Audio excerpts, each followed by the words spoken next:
Hello বন্ধুরা, কেমন আছেন সবাই? আমাদের আজকের গল্প দুমুঠো বিকেল, পর্ব 41। রাইটার আপনার লারা। মায়ের ফোন এবারও রিসিভ করছে না নেহা। সে জানালো তারা রওনা হয়েছে।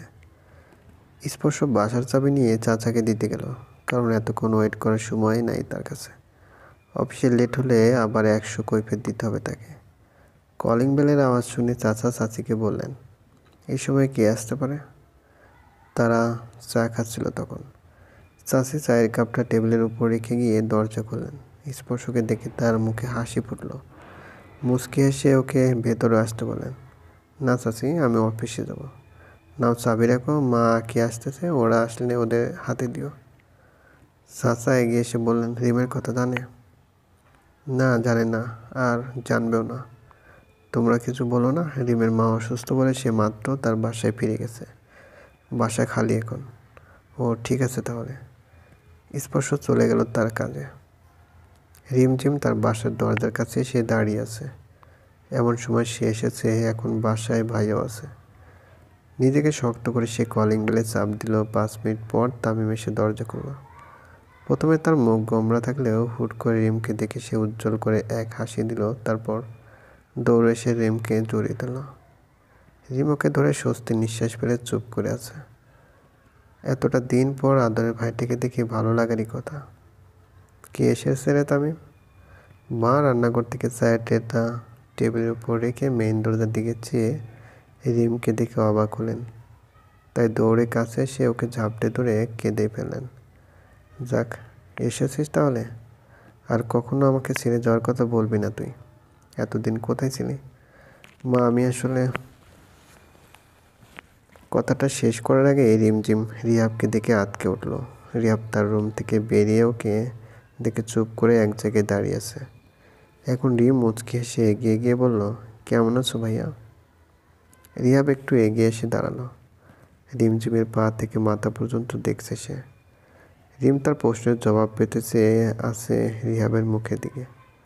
রিহাব বেশ কিছুক্ষণ ধরে তাকিয়ে থাকলো রিমের দিকে। মা একটু এগিয়ে এসে বললেন, রিহাব, মাফ করে দে ওকে, আর এমন করবে না। রিহাব দাঁতে দাঁত চেপে রিমের গালে চড় মেরে দিল একটা। রিম গালে হাত দিয়ে চুপ করে আছে। মা এগিয়ে এসে রিমকে ধরলেন। তারপর বললেন, রিহাব, তোকে মানা করেছিলাম ওর গায়ে হাত দিবি না। আর ওকে তো মেরে ফেলা উচিত আমাদের। পুরো মহল্লায় নাম খারাপ করেছে আমাদের সবার। বদনামে তো আর বাদ রাখিনি কিছুই। রিহাব রিমঝিমের হাত মুঠো করে ধরে টেনে হিঁচড়ে ওর রুমে নিয়ে গিয়ে ধাক্কা মেরে ওকে রুমে ঢুকিয়ে দরজা লাগিয়ে ফেলল। তারপর মায়ের দিকে তাকিয়ে বলল, ও ততক্ষণ বের হবে না যতক্ষণ না আমি এই দরজা খুলব।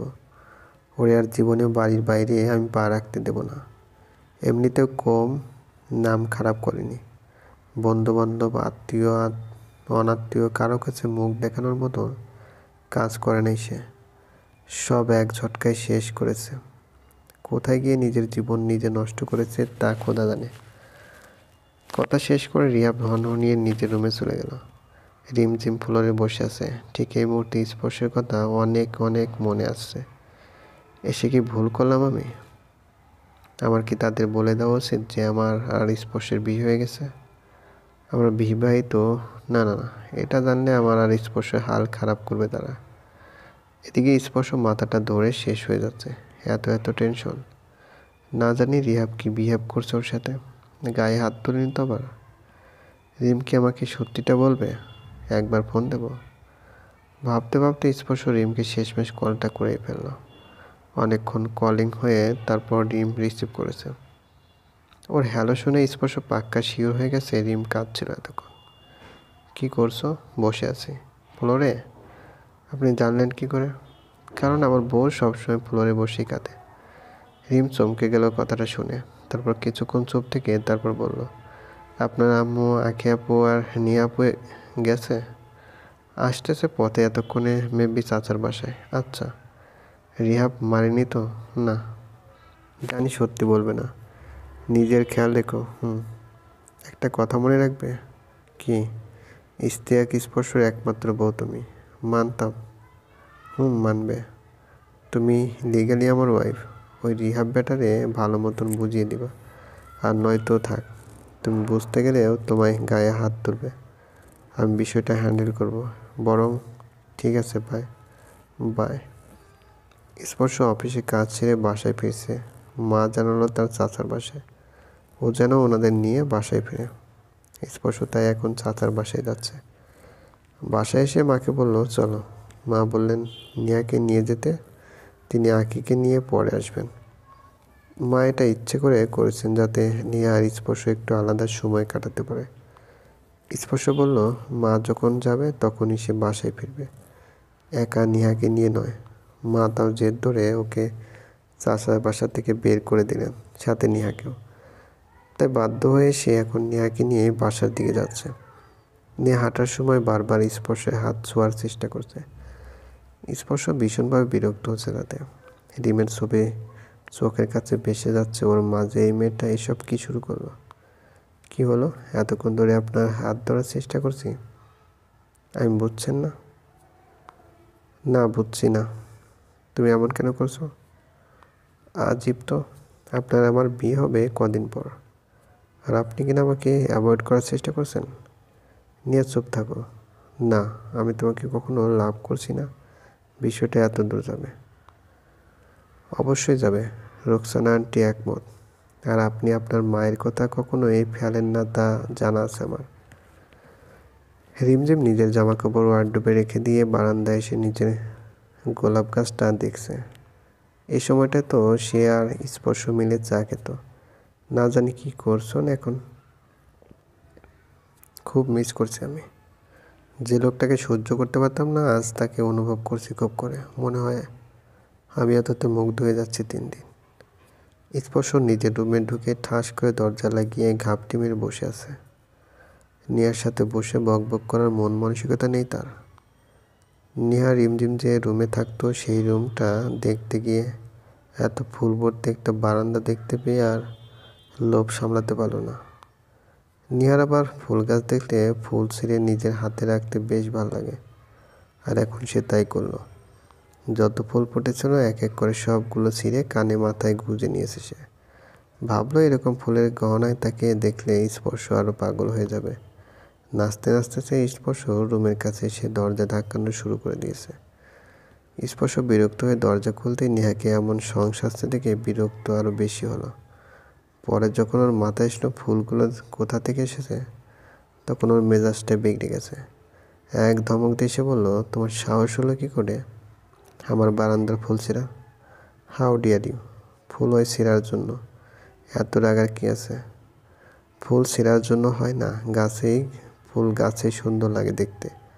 আমাকে না জিজ্ঞেস করে আমার জিনিসে হাত দিয়ে মোটেও ঠিক করনি তুমি। এক প্রকার বেয়াদবি এটা। নিহা ছলছল চোখে তাকিয়ে হুট করে এগিয়ে এসে স্পর্শকে শক্ত করে জড়িয়ে ধরে বলল, ভালোবাসি অনেক, প্লিজ অ্যাকসেপ্ট মি। আর পারছি না ওয়েট করতে। স্পর্শ ওকে ধাক্কা দিয়ে সরিয়ে দিয়ে বলল, এনাফ।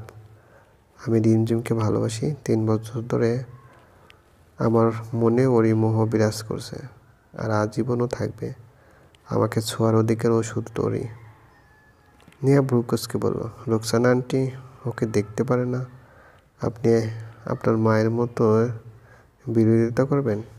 এমন একটা দিন আসবে যেদিন মা রিমকে মেনে নেবে, সেটা পরের ব্যাপার। তুমি শুধু এটা মাথায় ঢোকাও যে আমার মনে রিম আছে অনলি। উড়ে এসে জোরে বসে মনে ঢুকতে চাইবে না, আমার এসব পছন্দ না। নিহা এমন ভাব করলো যেন স্পর্শ কথার কোনো মূল্যই নেই তার কাছে। স্পর্শ আবার নিজের রুমে চলে এসে দরজা লাগিয়ে ফেলল। এই মেয়েটাকে বুঝিয়েও লাভ নেই, 1 নম্বরের নাসরবান্দা তারা। রিয়াব রিমঝিমের রুমের দরজা খুলে দিয়ে বলেছে সে যেন বাসার বাইরে পা না রাখে। তারপর গেছে বন্ধুদের সাথে আড্ডা দিতে।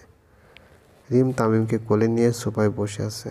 মা ওরা মাথায় হাত বুলিয়ে দিয়ে বললেন, কোথায় ছিলে এতদিন?